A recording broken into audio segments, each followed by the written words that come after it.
Ever wondered why your visitor visa application might get refused by IRCC, the Immigration, Refugees, and Citizenship Canada?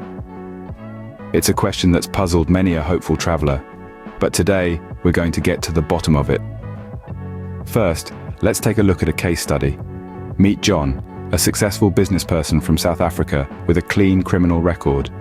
He applied for a visitor visa to Canada for a 2-week vacation. Unfortunately, his application was refused. The reason? Insufficient proof of financial support. John had failed to provide adequate documentation to demonstrate that he could support himself during his stay in Canada.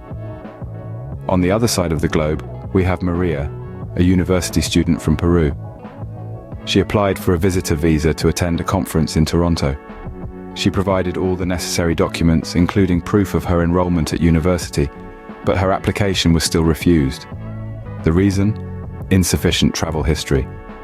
The IRCC sometimes sees a lack of travel history as a potential risk that the applicant may not leave Canada at the end of their visit. Now let's travel to India, where we meet Ravi, a software engineer. Ravi applied for a visitor visa to visit his cousin in Vancouver. Despite having a good job and solid ties to his home country, Ravi's application was refused. The reason? Incomplete application. Ravi had missed out on filling some important details in his application form, leading to a refusal. These are just a few examples, but they illustrate some common reasons why IRCC might refuse a visitor visa application. It's crucial to provide sufficient proof of financial support, to have a solid travel history, and to ensure that the application is complete and accurate. Remember, the IRCC isn't just being difficult.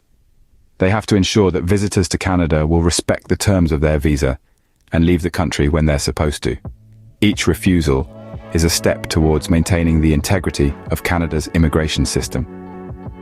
In summary, the main reasons for visa refusal by the IRCC include 1. Insufficient proof of financial support, as we saw with John.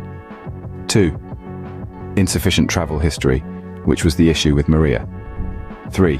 Incomplete application, the mistake that Ravi made. By understanding these reasons and taking steps to address them in your application, you could significantly increase your chances of being granted a visitor visa to Canada. So the next time you're preparing your application, remember John, Maria, and Ravi, and make sure you've got all your bases covered.